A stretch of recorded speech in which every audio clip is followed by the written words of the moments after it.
existe encore des endroits merveilleux à Kinshasa qu'on peut oublier que l'Internet existe. Et même activité humaine. Un endroit où les nuages et les paysages sont en totale symbiose. Un endroit qu'on peut respirer encore un air pur.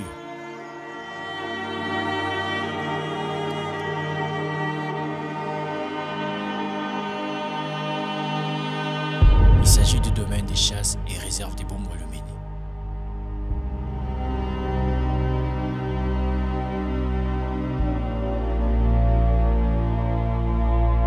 Depuis 1976, une partie des terres entre les rivières Bombo et Lomene a été déclarée comme réserve afin de protéger sa flore et sa faune. L'objectif de cette déclaration était de promouvoir la conservation et l'utilisation durable de ces ressources naturelles.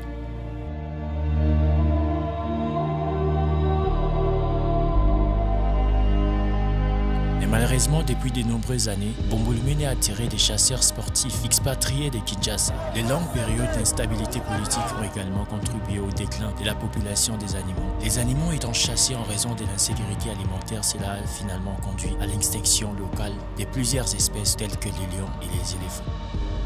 L'agriculture itinérante sur brûlure, la production de charbon, des bois et l'empiètement humain, tout lié à l'augmentation rapide de la population de Kinshasa.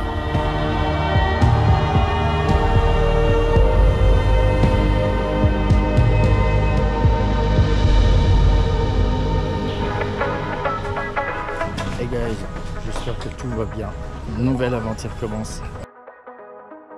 Nous allons vers Bombo-Lomene, c'est ma première fois que je vais là-bas. C'est parti pour une nouvelle journée. Let's go!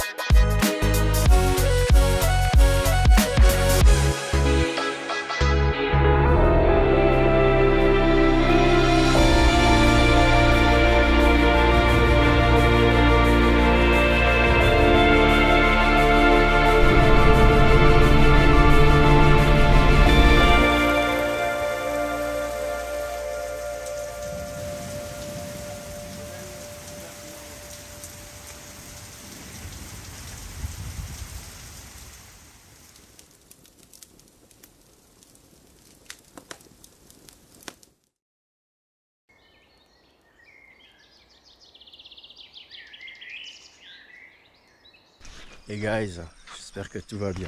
Nouvelle journée commence. Et c'est notre deuxième jour ici. Et hier, il a plu quand on est arrivé. On allait voulu de profiter, mais là on commence pour la première aventure. Donc l'endroit est vraiment magnifique. Non, prolonge, on attend jeudi. Non, prolonge, on attend jeudi. Bonjour. Bonjour. Bonjour, comment vous allez? En fait, je voulais vous montrer la plateforme quand même. Ok. Mais je ne sais même pas si les dames sont là. La plateforme physique.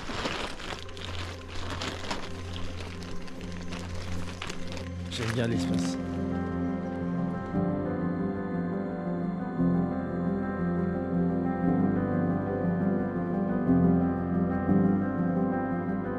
Ça va? Il le soir au coucher du soleil. C'est très beau. Très très beau.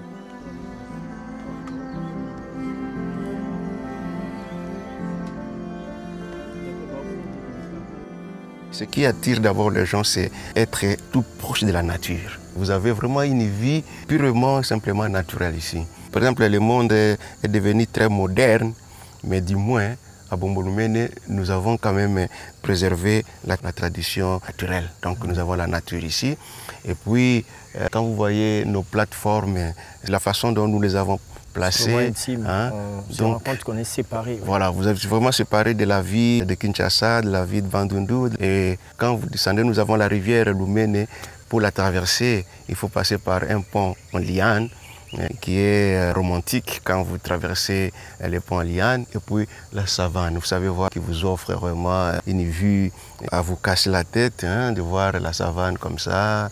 Et puis on est en train de couper les bois, mais du moins il y a quand même des îlots forestiers qui sont restés, et quand vous passez, vous avez quand même cette fraîcheur-là de la forêt, quoi. Donc c'est ce qui attire les visiteurs. Après avoir passé toute une semaine à Kinshasa ou au bureau, mais on s'isole quand même ici les week-ends et ça fait du bon. Et surtout la route, elle est carrossable. Vous arrivez ici même avec les petites voitures, les 4x4 et ça fait du beau de rester ici toute la journée, tout comme les soirs où il fait une fraîcheur là qui... C'est que j'ai remarqué, il y a des bruyères à tout moment qui couvrent même l'espace, toute l'étendue. Donc les idées sont nombreuses pour pouvoir étendre nos attractions touristiques ici, mais du moins pour le moment, c'est ce que nous offrons. Vraiment, c'est ce calme-là qui est beaucoup plus proche de la nature.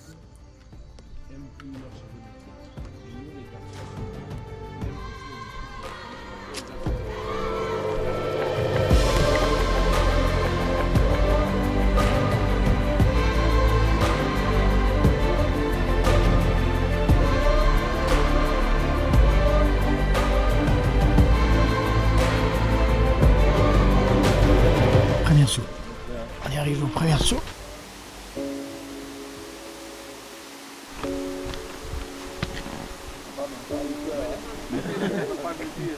Non mais moi sérieux. Il est habillé.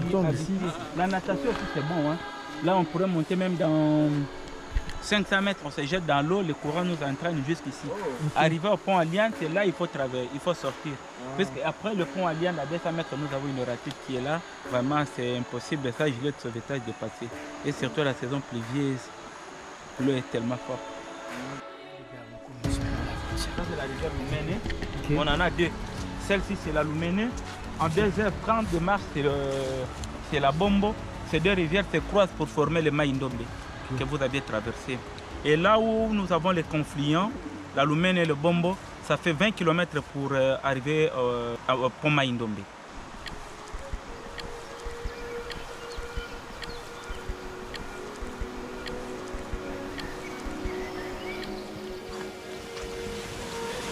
Explorer.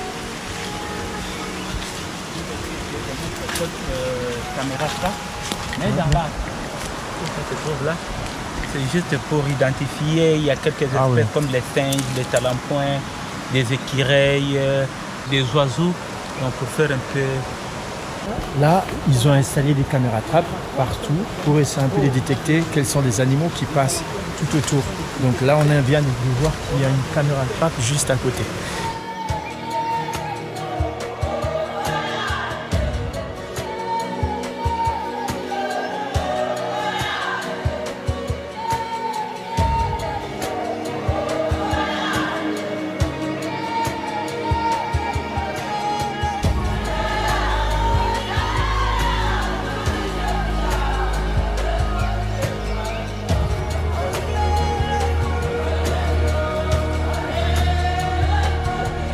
C'est beau. Vous voyez ce que je suis en train de voir.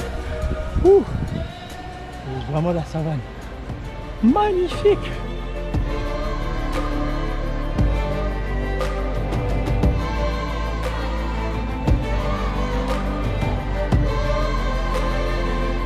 L'objectif de cette vidéo est de vous montrer les richesses émerveilleuses que regorge la réserve de Bombo Lumene, afin de nous conscientiser et protéger pour nous permettre aux générations futures d'en bénéficier.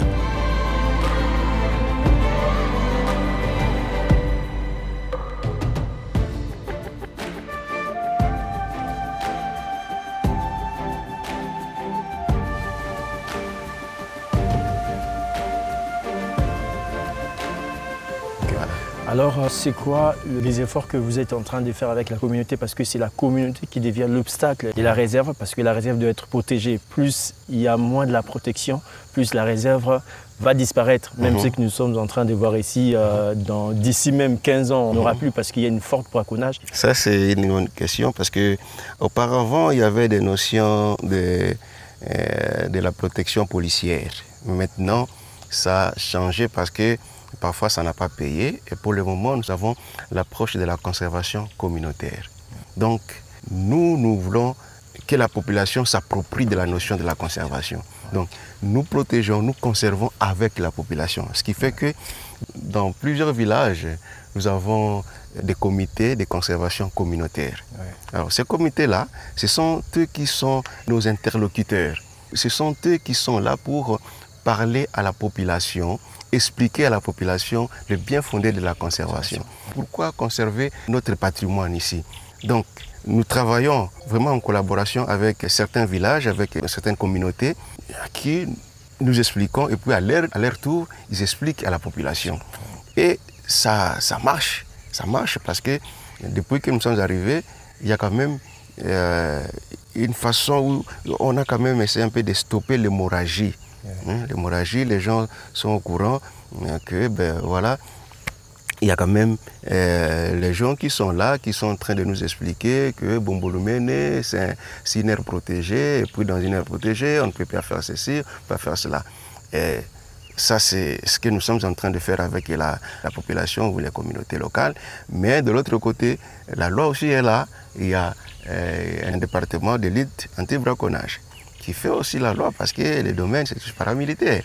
Donc, sur ce côté-là, nous avons nos éco-gardes, nous avons nos hommes qui passent patrouiller. Et puis, bon, quand ils vous trouvent en train de mener une activité qui est contre la loi, je crois que vous êtes appréhendé et puis mis à la disposition des légalistes ou des gens qui vont vous expliquer que voilà, vous n'étiez pas autorisé d'aller là-bas, sans papier et tout ça. Donc, les deux là marchent. Donc, il y a la conservation communautaire d'une part, et puis de l'autre côté, il y a aussi la lutte anti-braconnage où c'est la loi qui s'applique si jamais on vous trouve à l'intérieur du domaine ou de la réserve.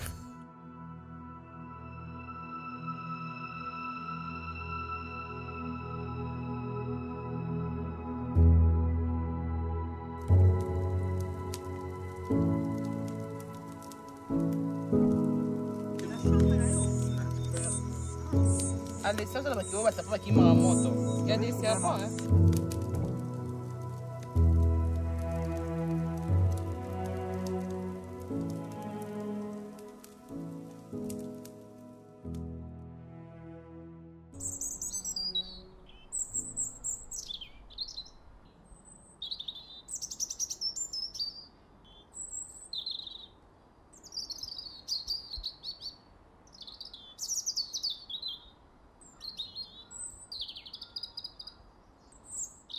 Bonjour. Extérieur, ça fait beau. 3e jour. Ici, à la réserve du Bombolumene, tout se passe magnifique. Et ce matin, quand je suis réveillé, je me suis rendu compte que l'endroit est caché par le brouillard. C'est magnifique. Mais tu ne peux pas imaginer que c'est juste à 4 heures de Kinshasa. C'est ce qui m'étonne vraiment. Et à voir ces genres de trucs à Kinshasa, c'est exceptionnel en fait.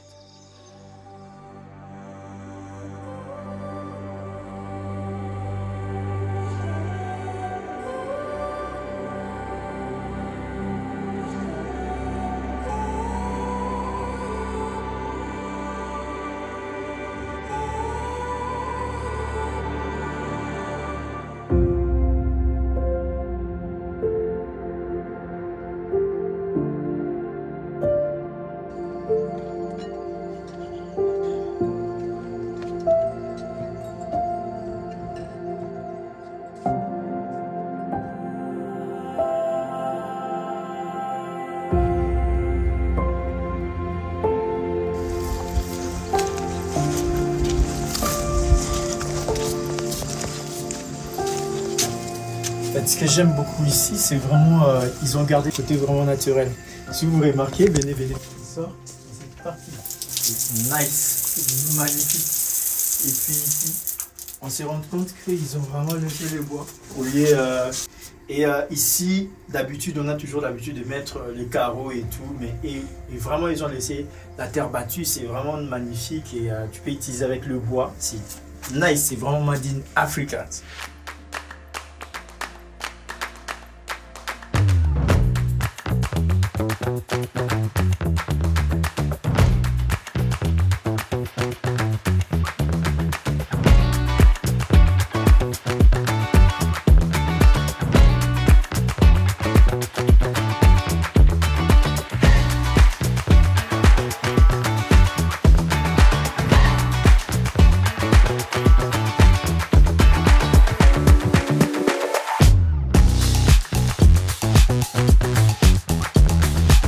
Là on entre, on va vous montrer comment c'est la vie ici.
On a vraiment des menaces ici, entre autres le braconnage. C'est surtout l'érection des villages à l'intérieur même de la réserve. La réserve où je vous avais dit qu'il est strictement interdit d'œuvrer là-bas ou de faire quelconque activité. Mais curieusement, il y a des villages qui se sont érigés à l'intérieur même de la réserve, pour ne pas dire aussi dans les domaines. Il y a la carbonisation où la seule activité que les gens ont ici, c'est la carbonisation. Couper les bois et puis faire les charbons, tout ça, c'est vraiment le commerce qui paye mieux ici. Bon, évidemment, on comprend que c'est un site qui est proche de la grande agglomération de la ville de Kinshasa. Et la ville de Kinshasa, la seule et la plus grande source d'énergie de puissance, c'est les charbons, le makala. Ce qui fait que nous, on subit cela. On subit vraiment cela. Donc, il y a ces menaces-là. Et puis, les chefs coutumiers qui ne comprennent pas que ce sont les gardiens, ils ne sont pas vraiment les propriétaires des terres où ils sont en train de vendre aux gens qui viennent de Kinshasa ou de Bandundu ou de Kasaï qui viennent acheter des grandes étendues ici pour faire leurs fermes. Ils sont à l'intérieur du domaine, ils sont à l'intérieur de la réserve. Et ça, c'est vraiment un défi pour nous de pouvoir expliquer aux gens que là où on vous a vendu, par exemple, ou là où vous êtes en train de faire la carbonisation, ce n'est pas les lieux qui vous est indiqué. Donc c'est un peu ça. Et il y a même que je voulais vous dire que dans la partie historique d'ici, il y avait les éléphants ici, sur le plan richesse mammalienne, la faune ici. Il y avait les éléphants, il y avait des lions, il y avait pas mal de buffles ici. C'est qu'on vient de me dire qu'il y avait des lions ici. Il y avait des lions ici. Ben, aujourd'hui, je vous dis que ce qui nous est resté, c'est quelques têtes de buffles qu'on voit de façon vraiment sporadique, pas régulièrement. Donc, vous ne pouvez plus voir les éléphants, vous ne pouvez plus voir les lions, mais pour le moment, nous avons placé nos caméras trap. De temps en temps, on fait des patrouilles, mais on sait voir les signes des antilopes, mais qui sont devenus très très craintives. Parce que quand ils se font voir par la population ou par un chasseur, il n'a pas la chance de rentrer. Donc, ce qui fait que le braconnage qui a atteint un niveau très élevé, c'est qu'on ne peut plus parler de la richesse faunique qu'on avait ici. Et voilà, il en est de même pour ce qui est de la flore. On coupe les arbres à tel point que si vous voyez nos photos aériennes, vous dites mais qu'est-ce qui se passe? Nous avons les images des années depuis 98, 99 ou 2000 par rapport aux images que nous avons récemment. C'est vraiment déplorable. Donc c'est le défi pour nous, gestionnaires d'ici, de pouvoir remettre un peu, tant soit peu, les choses à l'ordre. Je sais que ce n'est pas facile, mais autant mieux faire quelque chose que de laisser ce patrimoine partir comme ça. Et puis, nous qui vous parlons, après un certain temps, l'Institut congolais pour la conservation de la nature, qui gérait et qui gère encore ici, mais il y a, depuis l'année passée, il y a un groupe de gens, un groupe de bienfaiteurs congolais et étrangers qui ont préféré aider le patrimoine ici à pouvoir être géré en partenariat. Ce qui fait que nous sommes là en train de gérer avec l'ICCN, donc l'Institut congolais pour la conservation de la nature. Et puis, il faudra vous dire aussi que le site a la vocation touristique. C'est vraiment connu de tout le monde. Depuis la belle Lirette, le site ici connu par son attraction touristique. Les gens veulent bien venir rester, contempler la nature, le calme qu'il y a ici. Et nous sommes en train de renforcer cela par la construction des infrastructures. Nous avons des plateformes où les gens, quand ils viennent, ils peuvent loger. Et puis, bon, on essaie tant soit peu de pouvoir donner un peu le meilleur de nous aux visiteurs qui nous arrivent ici. Donc c'est un peu ça, le bref sur notre site ici. Voilà. Moi, j'appelle à la jeunesse congolaise, la jeunesse quinoise surtout, de pouvoir visiter Bombolumene. Parce que l'école primaire, secondaire, même à l'université, les gens cherchent est-ce que je peux trouver telle espèce animale, tout ça, où est-ce que je peux voir la nature. Mais Bombo est là. Bombo vous offre vraiment cette nature-là. Bombo répond à ces questions-là que les jeunes gens se posent. Il faut donner le goût de la nature à la jeunesse. Et c'est ce que je suis en train vraiment de plaider à nos éducateurs, à nos dirigeants, même aux responsables des familles, aux pères de famille, de venir visiter Bombo en famille, montrer aux enfants vraiment on n'a pas que de belles maisons à Kinshasa, on n'a pas que des rues, tout ça à Kinshasa, mais il y a aussi l'espace qui vous rapproche de la nature. Et cet espace-là, c'est Bombolumene. Et c'est à quelques heures de Kinshasa. Donc vous ne perdez pas, si vous venez passer quelques nuitées, quelques jours ici à Bombolumene, vous allez vous ressourcer. De toute façon, pour que vous puissiez affronter encore la semaine à Kinshasa. Voilà, vraiment, c'est mon souci et c'est mon appel le plus ardent.